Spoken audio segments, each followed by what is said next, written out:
Hello and welcome everybody to the Anuga Horizon session at the Anuga 2021. My name is Fabio Ziemßen and I'm partner at Syntenis and also the president of the German Association for Alternative Proteins. Today we are talking about the topic of new nutrition and the evolution of food. What does that mean?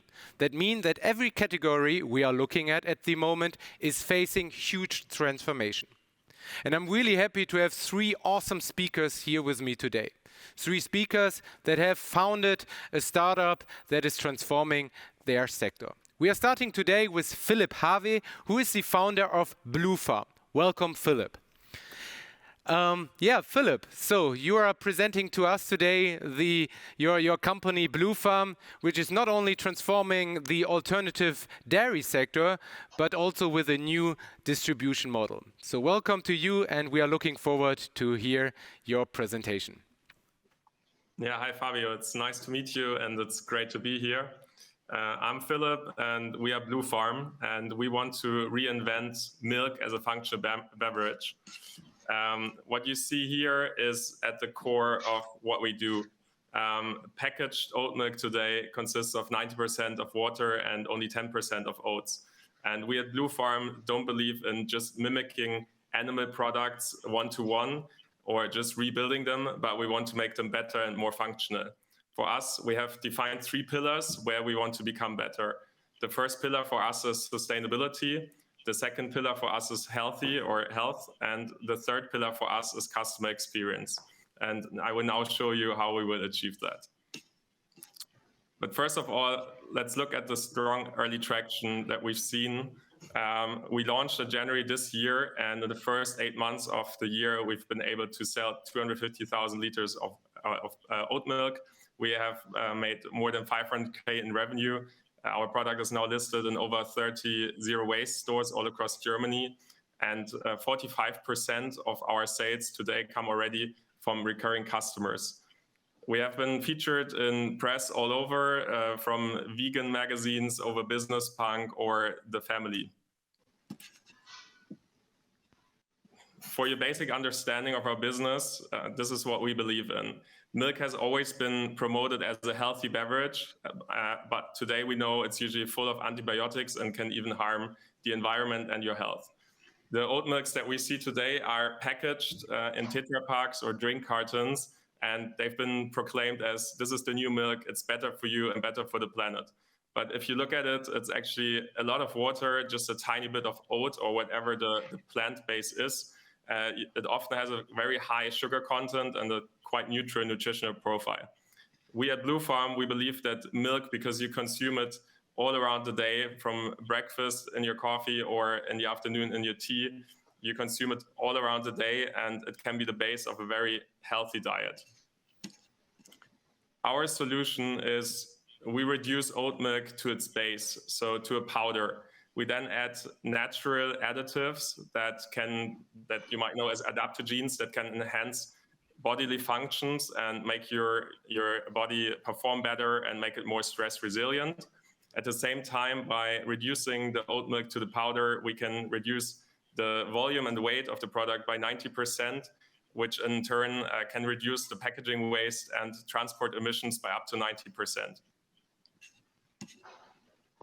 Why are we launching this now? We believe if we would have launched 5 years ago, nobody would have understood our product. However, nowadays, plant milks have actually reached mainstream adoption, and the available plant milks on the market are just mimicking the original, although customers are actually seeking healthier and more functional products. We are actually targeting a massive market. If you look at plant milks today, it's already 17 billion. However, if you look at the dairy market, it's over 800 billion, and we believe that a large majority of the dairy market will soon be a plant-based market, and that's actually the market size that we target. It's growing from the $17 billion industry into this $800 billion industry. Let's look closer at our product. As I already explained to you, it's a plant-based oat milk. So our product has no additives. It's actually 100% fermented oats. It's gluten-free, and it has much less sugar than the prepackaged products you find in the supermarket.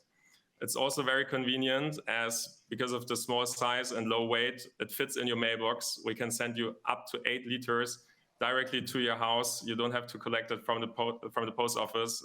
It sits in your mailbox.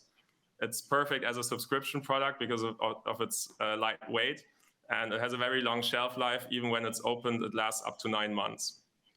Our product is way more sustainable than comparable products from the supermarket because of the waste aspect, but also because of the food waste aspect. Our customers usually prepare the milk on demand, and you can say goodbye to Tetra packs that are not good anymore, where you have to throw away half of the milk in the Tetra pack still. Our product has a quite large variety of usages. You can use it in your cereal or the porridge in the morning. You can add it to the coffee. You can foam it. You can make hot drinks. You can make shakes. And it's even great for baking. As I said before, we believe this product can be used all across the day, from the morning all day to the afternoon, and can be the base of a healthy nutrition, which can be the base of a very healthy lifestyle. Our vision in 5 years is that we have managed to reshape vegan milk so that no unnecessary water is transported anymore. And we are actually focusing on the power in the plant. We're not trying to rebuild animal products, but the plant products are more than just an alternative. And we have actually enhanced the customer experience. You never have to buy milk at the supermarket anymore. You just get it as a subscription in your mailbox. And you can reduce food and packaging waste simply by ordering milk. At the core, we are a direct-to-consumer brand, and our goal is actually to create the most outstanding direct-to-consumer shopping experience. We do this by using a variety of applications and building our own tech so that our customers can easily shop our product, change delivery dates, or change orders. The retention so far really speaks for itself. Over 45% of our sales in the last month came from recurring customers, which shows the high stickiness of our product and shows that it's really a loved brand that we have built. If you look at the landscape, on the top left, you see the prepackaged traditional oat milk products. On the right side, you see BlueFarm. It's an alternative, but at the same time, it really has a higher nutritional profile and is a functional drink. And we finally fulfill the promise of the milkman. So it's a drink that's good for you and the planet, and it's delivered to your door. Our team today, we are now 10 people. We are based in Berlin. We just managed to hire Marcus, a great CMO who previously worked at My Muesli. And we think we're a very strong squad to tackle the milk industry. Our community, and within 8 months, we grew to over 8,000 followers of Instagram. So we grew by about 1,000 followers per month.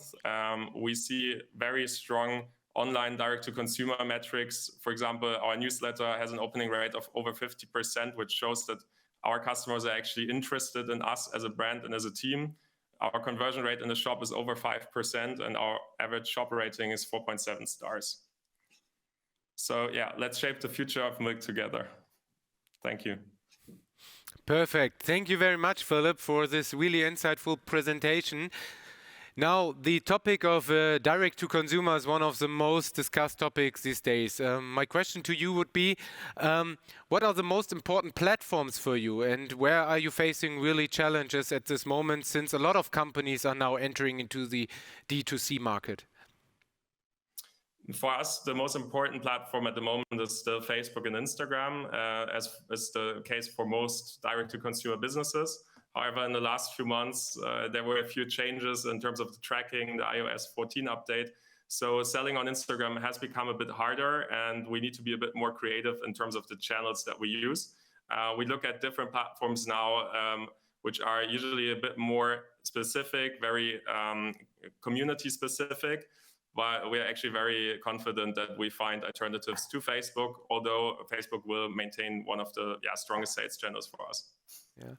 And another question, since we have a lot of distributors in our audience, how important is the brick and mortar business for you, and how do you want to create your go-to-market strategy in this field? What would be the perfect entering point when you're going to the physical occasions or POS? Yeah, so as of today, we are a pure direct-to-consumer brand. It's really at the core of what we do. Still, we believe there's no way around traditional retail. We think traditional retail is still very important for the customer to explore and try new products. So in Q4, we actually want to launch in the first supermarkets in Germany. And we are actually choosing a very targeted approach, that we don't want to be centrally listed, but be more present in urban areas for the beginning. But we believe still that the large scale is still in retail. At the same time, we think that our direct-to-consumer business can also benefit from being present in retail, being better known. So for us, retail is also sort of a marketing channel. But we're going to take a pretty similar approach to YFood, who we will hear later, of being present in both channels and actually hoping for kind of crossover effects from both channels. Thank you very much, Philip. So now I come to our next speaker, José Amado Blanco. We are talking today about the future of food. And the future, these are our kids. And somebody who really builds products and solutions for these kids is Yamo. And José is one of the founders of Yamo. I'm really looking forward to your presentation, José. And the stage is yours. Thank you very much for being here with us today. Thank you very much. I'm super excited and honored to be here. In today's presentation, I want to focus more on the company of Yamo and not on a single product, because you will see that we have several different products for kids. And with these several different products, we want to rethink the whole category. And so right now, Yamo, we are three founders. We are Tobias Gunstenhauser, our CEO, we are Luca Michas, our CMO, and myself. We founded this company around 2016, but we took a little bit of time to actually develop the product and launch the product in around 2018. It was in the beginning of 2018 when we launched. And since then, we're three visionary founders that are actually still performing very well and are up to the task. Right now, the food industry is dominated by a few small players. You all have seen this graph, who are the big dominant players. But the world is changing. The consumer needs are changing. You see that there are a lot of brands that do not belong to the huge industry that are shaking up right now the whole food industry. One part that is actually really growing very, very fast is plant-based foods. You see that the total amount of growth that we had in the rest of food was 14.6%, but plant-based foods are actually outpacing the sector growth. Plant-based foods are right at around 27.1% of the growth. And with this in mind, you need to see at the kids category, and the kids category, we see that there are different factors that more or less are dominant when it comes to kids and baby foods. You have a lot of added sugar. Added sugar is a cheap way to make these products extra sweet. You have a lot of additives, artificial additives are added for enhanced flavor. You do not, especially in baby, you do not have any fresh brands, and products are often shelf stable for a very long time. You all know the glass food jars. And what we also see especially in baby category, there's no real brand love. Brands communicate one way, and we don't speak the language of millennial parents. And so with this in mind, we have created Yamo, so a world of healthy and really tasty food for kids with a clean label. You see here the 5 different product categories that we have. So On the left, you see baby foods that isn't older that the baby is eating it. You have then on the right, like one right, the fresh snacks, so the pouches without any nasties. We recently also launched on the right side, you see here, our oat drink and oat yogurt category, so plant-based dairy alternatives for kids. That is right now growing tremendously compared to the other categories. And we just launched like about a month ago. In the middle, you see the no added sugar snack bars for the lunchbox. The snack bars, by the way, are the first product. It's the first product that we did not wrap around in plastic, so the packaging that you see is plastic free. With these products, we are setting new standards. We challenge the status quo and rethink how food is created. We have in any of our products, we do not have any added sugar. We are 100% organic and plant-based. And for some of the product categories that we can do, so for the baby food and for the snacks, and for our plant-based yogurts, we're fresh and tasty, and we treat the products with HPP. So we do have not only a few days of shelf life, but also a few weeks, but still can preserve heat label vitamins and do not compromise in quality.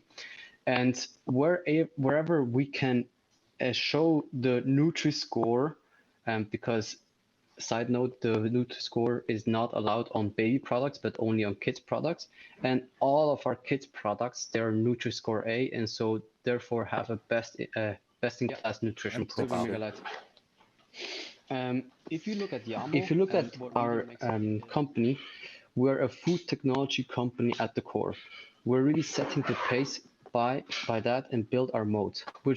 What does that mean? In production, if you look at our production setup, back in the days when we started with only baby food, we started to use the HPP technology, and we already have 3 years of experience with that technology, which means that by now we have already mastered it, and we have, for example, the longest shelf life of all companies using the HPP technology. Of course, when you're in the space for quite a time, you do have a large network of production partners and can still control this technology very, very well. If you look at our packaging, we have always been introducing novelties in packaging, and our latest novelty is a plastic-free packaging that we use for snack bars, where the packaging itself is biodegradable. So you can actually put the packaging in your garden, and about 5 or 6 months later, you will not see anything anymore because it has dissolved in the soil. If you look at the nutrition, we still have we are the first to drive Nutri-Score 8 in kids category. So there's no other company that has Nutri-Score A only products for kids.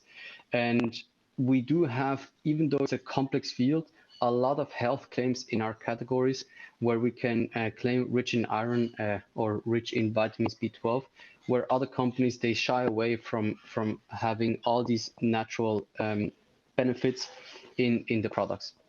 And of course, since we want to keep the knowledge alive, we have a large network of advising pediatricians, nutritionists, and in-house experts.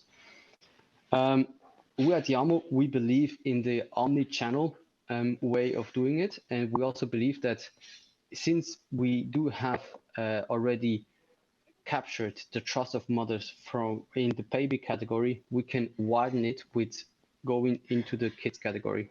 So if you look at this graph, you can see that Yamo is pretty much the only company that not only has babies and kids products, but is also not only B2B, but also in B2C, so direct to consumer or business to consumer, very active. We also have a very, very good product development cycle. You can see here the time to market for our new product categories is always below 12 months. And the snack bars, for example, that we recently launched, we only had in 6 months. And so this fast iteration, of course, also is fueled by our B2C customers with a lot of feedback that we get when we always listen to them and they understand us. Customers, if we're that close to customers, we can always create good customer brand love, and the customer always all of a sudden is also an ambassador when you are that near to them. You can see on the right side customers or influencers that have actually posted us, some of them without us knowing it. So for example, you see the Ann-Kathrin Götze, the wife of Mario Götze, the famous soccer player. Some person asked her how her fridge looked, and then she posts a picture of the fridge, and all of a sudden we see that there's a lot of Yamo in there. And so this was a huge boost for us, for our brand love. And we have these kinds of stories all over, so we can actually really boost our brand on online sales with the social media following that we have. We're D2C at its core. So we started D2C, but also still believe in keeping the D2C share alive. And what Phil said before is actually also true for us. D2C and retail, they always go together. When we drive awareness in D2C with brand or with advertising or whatever, the awareness also drives the retail, and then retail awareness also drives again the D2C awareness. So always like by building awareness in both channels, one awareness drives the other, and then with this we can amplify the overall growth. Always when we think, or when you want to start D2C or retail, you should think about the business model. With this slide, what I basically want to tell you is like, you always hear a lot on either B2C or B2B, and I want to tell you, please always think about the business case and what you want to do before you do it, and ask yourself those questions. I can send you the slides later if you want to, but ask yourself those questions. What kind of business model do you want? We're already live in 2,000 POS, so the fueling of D2C has also fueled the B2B part, and therefore we are also growing in the B2B section.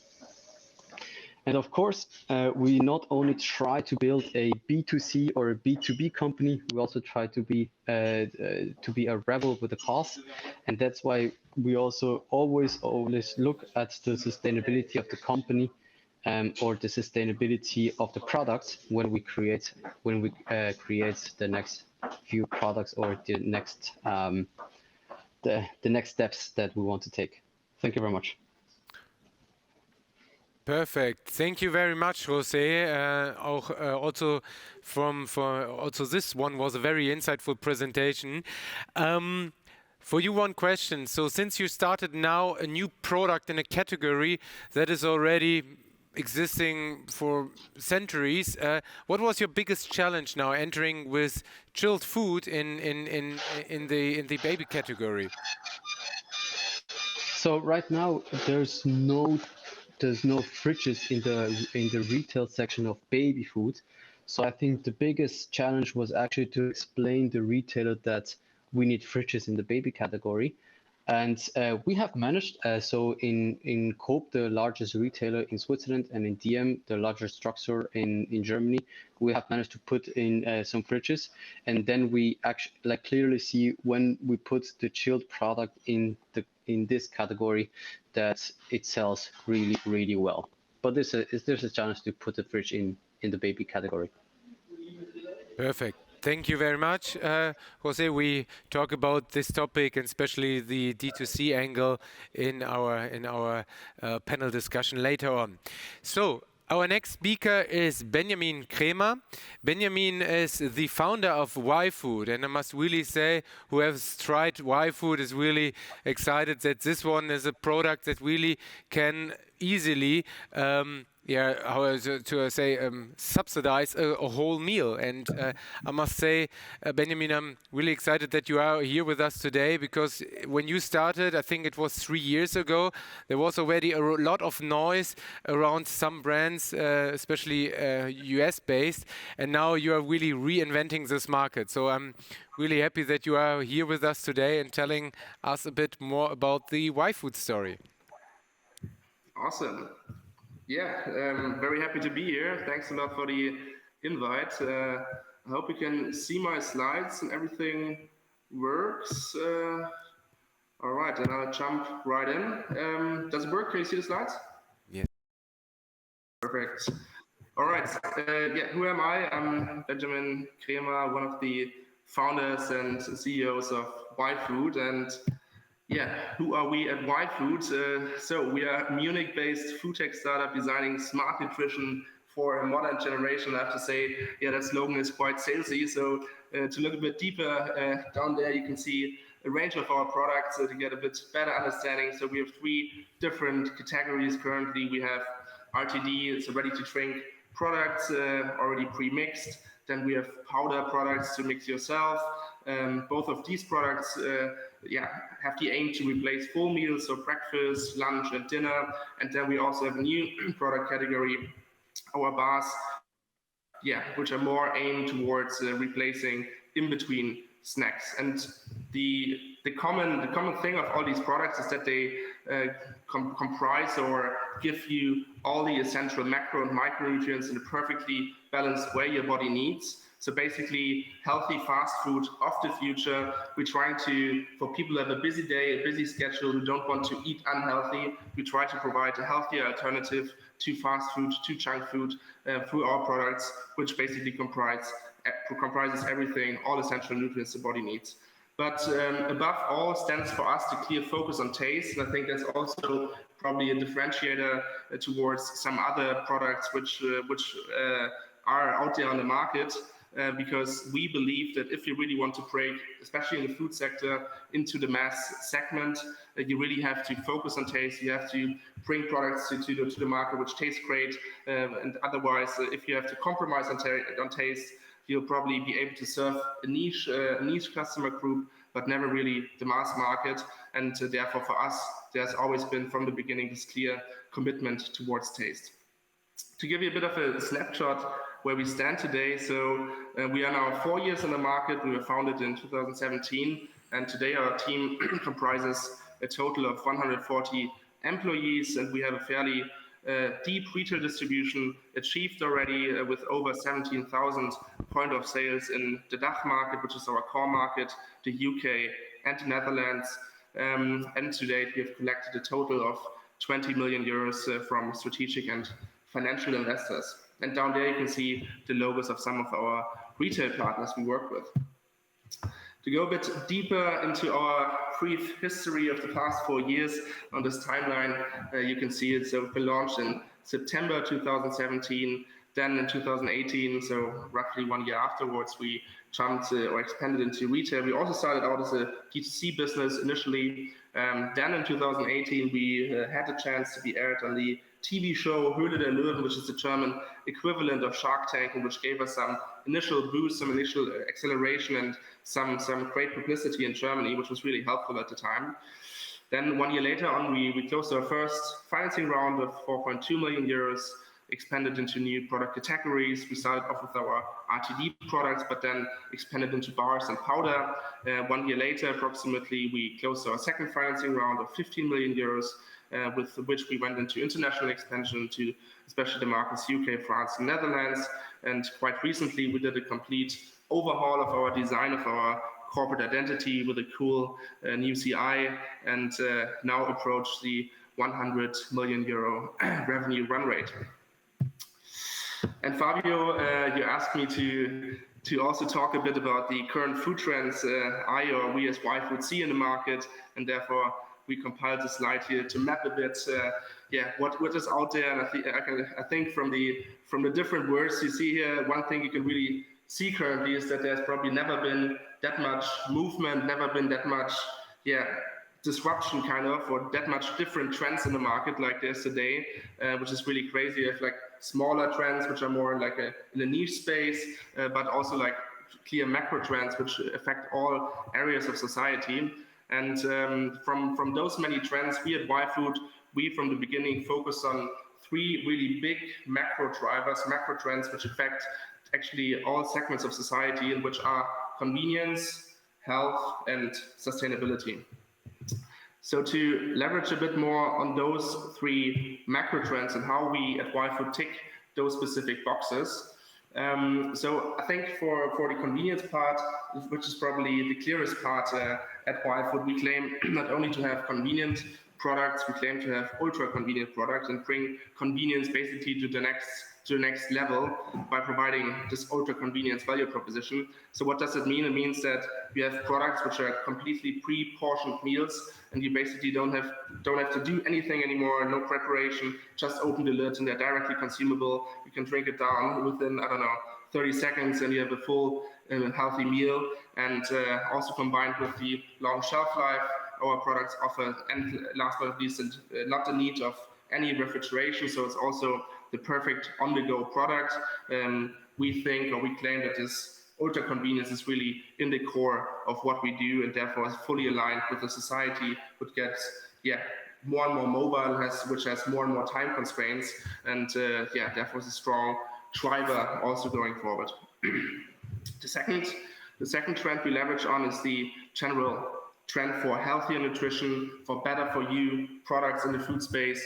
And here we tackle this trend by providing products, or by having all of our products basically giving you a complete and balanced nutritional profile, meaning that every YFood product will provide you with all essential macro and micronutrients in a perfectly balanced way your body needs. And this is underpinned with the Nutri-Score A, the best Nutri-Score, which we have on all of our products, and which is a prerequisite for us to bring a product to the market. And last but not least, obviously the trend for sustainability, which is a huge trend, an extremely important trend, and which we also highly leverage on at YFood. And the core of what we do at YFood is the reduction of food waste. If you look at Germany, I think here in Germany, roughly 1/3 of all bought foods are thrown away, which is actually a devastating amount, and therefore a huge topic for society, a huge problem also, which we tackle by having all of our YFood products being perfectly pre-portioned products, which are usually in 99% of the cases fully consumed by our customers, and therefore also combined with the long shelf life we provide with our products. Usually no YFood products go to waste, and we also have like very, very little waste in our stock and our inventory, and therefore having this reduction of food waste in the core of our doing. Furthermore, if you look at the CO2 emissions of our products, we try to ensure that all YFood products have very little CO2 emissions by shortening the transportation distances, by leveraging on regional ingredients and raw materials. And here down there, still in the old design, you can see an overview of the general CO2 emissions by our different products, and they range from 0.93 kilograms of CO2 for our standard dairy-based RTD product to only 0.15 kilograms of CO2 for our powder version. And if you put this into comparison to the alternatives in the junk food or fast food segment, which we try to replace with YFood, for example, at the Big Mac, I think Big Mac is a perfect example here, because one Big Mac has exactly the same amount of kilocalories as our YFood products have, 500 namely, and a Big Mac has around about 4 kilograms of CO2 emitted, so more than 4 times as much as our standard YFood product. And there you can see that we really also here tackle a big problem of CO2 emissions currently, and those CO2 emissions which we cannot reduce in the production process, we try to offset later on by working together with a Munich-based NGO called Climate Partner, where we support reforestation projects in South America and offset our CO2 emissions, which we cannot eliminate in the production process. Also, last but not least, one important pillar of the sustainability efforts is the recyclability of our packaging. all packaging we use is fully recyclable and also contain a high amount of recycled material, which we try to increase going further. And our aim here is to go to 100% of rPET soon. So this is a snapshot of the current trends or the current main trends we see in the market and on which we at YFood leverage on. And we think that, or we believe that our growth at YFood, which we experienced over the past 4 years, would not have been possible if not those macro trends were growing that strongly in society. And we truly also think that those trends will once again even further accelerate down the line, fueling our growth aligned with those trends. But this just as a snapshot of the current status quo of trends. But I think what is also interesting to think further down the road, like what will the main trends will be down the line in 3, 5, or even 10 years of time in food space. And we at YFood think of one particularly interesting trend, and this is the trend of personalized nutrition. And we believe that this will be a big thing, more longer term, probably in 3 to 10 years time, depending on the development of specific technologies behind this trend. But still, we believe this trend will come, and we also believe that YFood is providing the perfect basis to leverage upon this trend, because one of our key value propositions at YFood today already is that we state that YFood provides all nutrients the body needs, but further down the road, further in the future, we want to go one step further and say that or identify the different unique body requirements or different lifestyle requirements of our customers, and therefore tailor down our YFood products to our specific customer needs, dietary but also lifestyle needs. And we still, because we regard this as a longer term trend, we also still not today have the perfect answer how we will tackle this trend in the future. There can be many ways. As said, I think it really depends also on development of specific technologies behind these trends, like the tracking technology or the development of connectivity devices. But for example, today there are already different measures of tracking available, like blood tracking, DNA tracking, genome tracking. There are different ways to address this, either also from a personalization standpoint by unique individualization, meaning like one-to-one individualization per unique customer, or rather as maybe a first step before that, a broader persona-based personalization, where you cluster your different customers into persona groups and personalize according to those persona groups. So many different ways, many possibilities. We also at YFood don't have the perfect answer yet today, but we believe that we provide the perfect basis with our product to leverage upon this trend, and therefore we'll closely monitor this trend going forward for the future. And when we think the time is right, we'll probably jump upon this trend with our products. All right, that was it from my side. For further information, we're very happy to welcome you at our booth at Anuga in Hall 1.1. The stand is K050, and to give you a bit more information about YFood and let you taste some of our products. See you there. Perfect. Thank you very much, Benjamin. That was really also a very great presentation.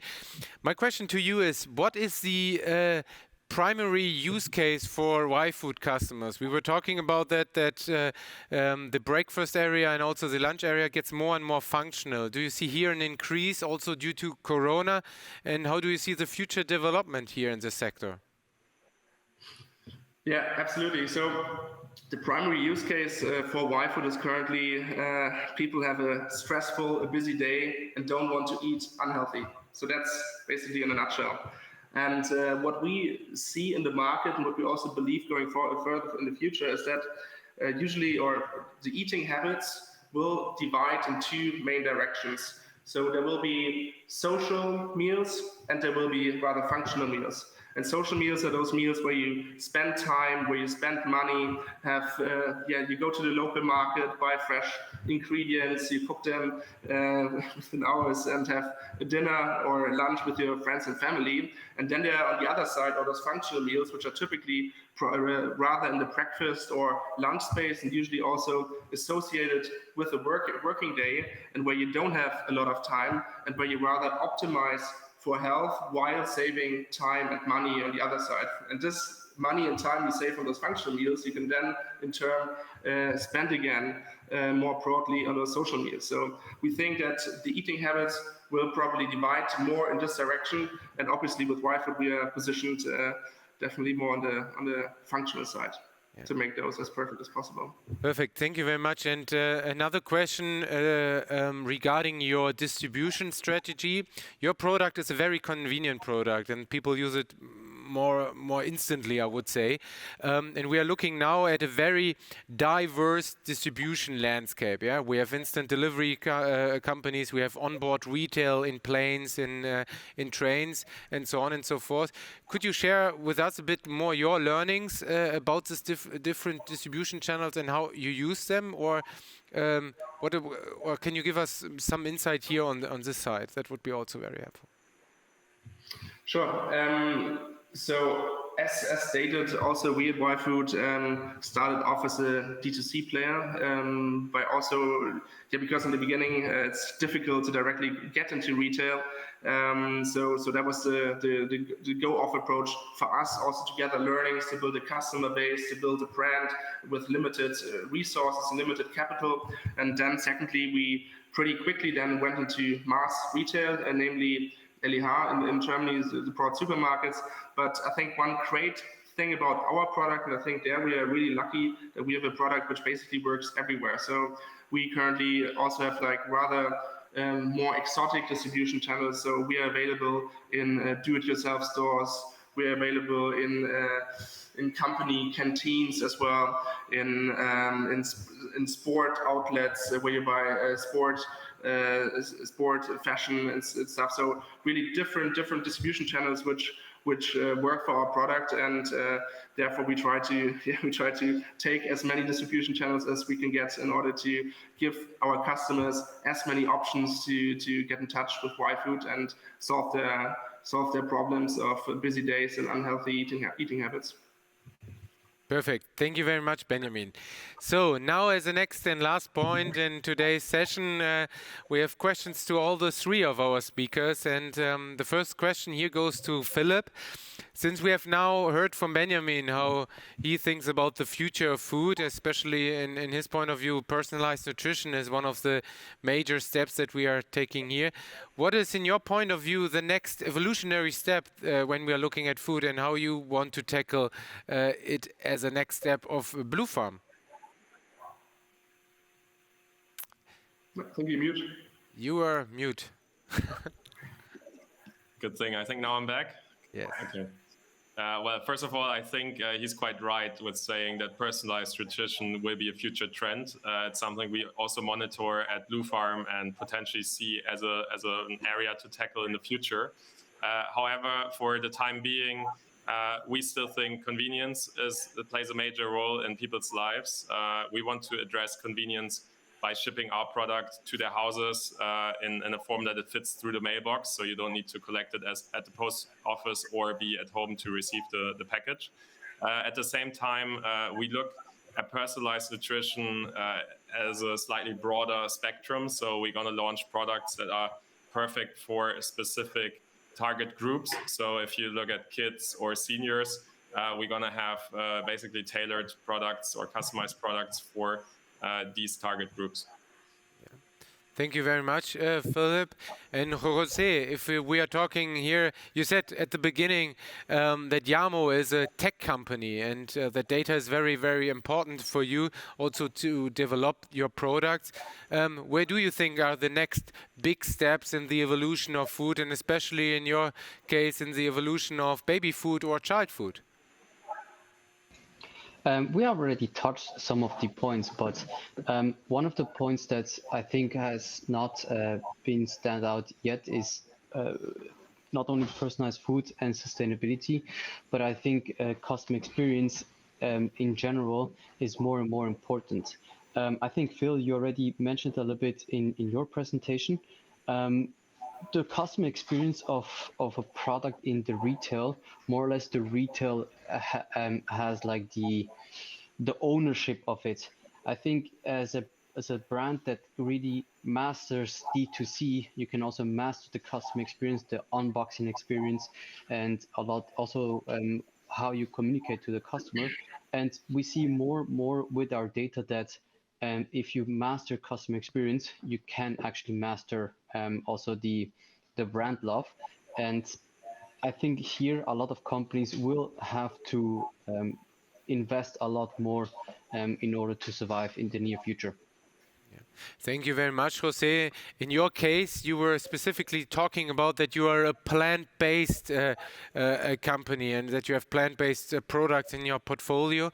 My question is also here, if I'm talking to plant-based companies or in the alternative protein case, they are always talking about that one of the next steps is fermentation, biomass fermentation, precision fermentation, something like this. Do you have also this kind of technologies in your scope when you are talking about the future of also providing meal kits for childs? Let's put it this way. We are for sure let's say thinking about this. We're not right now. We're not developing any products in this category because we think plant-based in general, plant-based milks or plant-based products or plant-based yogurts as we have in our portfolio, they still have massive upside to grow, and we think this will be the real drive in the next 5 years. After these 5 years, precision fermentation or even cell-based foods will be more and more important. And I think in the next few years, companies like our three companies will have to take a look into also these kinds of technologies in order to really stay on top or on the edge of technology. Yeah. Thank you very much, Jose. Benjamin, you were the one who tackled personalized nutrition at the first. My question to you is, do you think that is really necessary to have here a hard device to track the nutrition profile of your customers? Or do you think that you can use already the current database that you have in somehow to create new products and also to build more detailed segments and also go the direction into, let's say, customer or mass customization as a step in between? Yeah, definitely. So that's exactly the question, how you want to tackle the topic of personalization. And I think the first medium-term step would probably definitely be over this mass customization, this, as I called it initially, persona-oriented personalization. And we from a YFood point of view or perspective could already do this today. We have roughly 1 million customers and also like still a D2C first business. I think this probably didn't come across too much in my presentation because I talked a lot about retail, but we still are D2C first. We're very close to our customers and know our customers also pretty well. So for us, doing it over this persona-based approach, this would definitely be the first and already now realizable first medium-term step. But in order to tackle this personalization topic further down the road, I think the next step then would be a static personalization, but one-to-one individualization approach by measuring either over a blood tracking, DNA or genome tracking methodology, the status quo of the specific customer, it's his or her specific body type, and then the next step after the static approach, is the probably dynamic approach by having like a constant measuring device connected to a smart device, and therefore then also connected to, I don't know, the YFood supply chain or like the YFood soda stream, which you have then in the kitchen, and which is then connected to the smart device and can give you instant YFood product based on those instant needs. So I think these are like 3 different approaches, which are like basically probably on a timeline and realizable between the short term now, the medium term, and then the very long term within the next 3 to 10 years probably. Okay, thank you very much. Coming now from a very future looking topic to a more recent topic. We have also a lot of founders watching at the Anuga Horizon session, and you are all, the three of you, D2C companies. And Benjamin, I'm coming back to you. You have really built a very, very successful business. You just said that you are a D2C first company. Can you share a bit with us your learnings over the past 4 years, and also maybe give some insights where you really were facing some huge challenges and how you tackle them? This would be very insightful for us. You mean from the D2C part of our business? From the D2C part of your business, yeah. So probably have the same experiences here than the two other speakers. So our main acquisition channels in the D2C space are paid social via Facebook and Instagram, where we have our own social paid advertisements, but also a second strong pillar for our business is influencer marketing. So these are the two main pillars. And one learning we did over time for especially the paid social part is that what gets more and more important is really the underlying creative, because from the technical perspective, you have the Facebook algorithm, which can optimize basically on its own already, but the thing which you can still influence with your own company, with your own brand, is like the quality of the creative, which is used for those paid social clips. And therefore, what we did pretty early on is that we established an in-house creative agency at YFood of a big creative team, which is directly employed with an own creative studio here in our office, and they are basically constantly producing creative and testing this creative and seeing how this creative works on those different channels. And that has been a very important learning for us, and I think it was a good investment after all. Okay, thank you very much. And Jose, can you also share some of your insight, because you started also as a D2C company here? Maybe you can also share one or two insights, how you tackled the market and what your challenges were in the past. Sure. We started as a D2C company, baby food only, and this is important to know.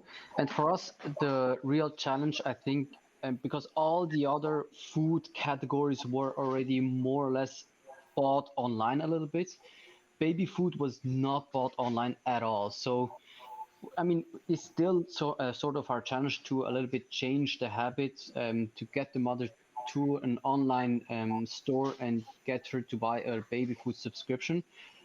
So we have managed, and we have gotten some success in the last 3 years. But and of course, Corona was good in the sort of that the habit changing was done a lot more faster and accelerated to more towards online. So I think here, even though online is really growing a lot, it's still hard for the mother to understand that it's really a time saving to buy stuff online. And so once she starts, it's good, but until she starts, we need to do a little bit of an explanation, and then and that is more or less the hardest part that we have right now. Thank you very much. Last question to you, Philip. You said that you are creating a tech platform with BlueFarm, and for me it would be also important now to hear this is more related to the customer relation, and what will be the core, let's say, core value here that you are creating, or the core, the core itself. Sorry, I was still muted again. Overall, it's important to understand we are not a deep tech company. So everything we do in terms of tech is more front end, more consumer focusing. We just try to make the ordering process, and especially the reordering process for our subscribers primarily, as simple as possible and as flexible as possible. So for us, it's important that you can shop in just 3 clicks. You are in the checkout. You can easily order the products you want, as many products you want. You can enter into a subscription easily and customize the subscription to your needs. But then it's also important for us that the post-purchase flow is optimized, that when you get let's say, your fifth subscription order a few months down the road, you can easily, with your phone and just 1 or 2 clicks, change orders, pause orders, delay orders. We also look at some hardware components we can add to our offering. So, for example, in our starter kit, you get a glass bottle for your BlueFarm milk.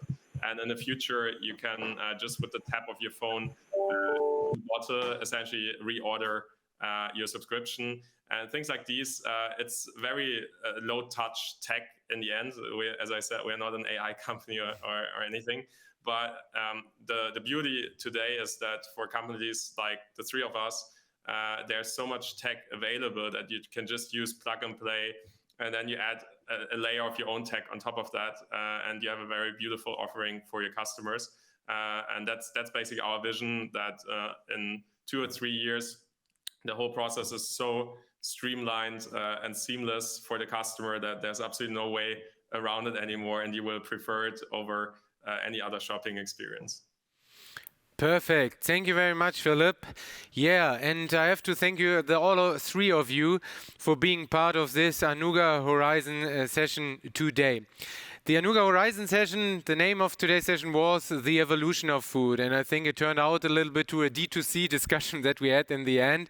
But the evolution of food is, in my point of view, not only looking at new food solutions and food concepts, but also looking at how new food companies find ways to distribute their products, and also how they find new ways to get customer access. And so the major 3 learnings that we had today is that you are really able to build a brand if you are building good customer relations.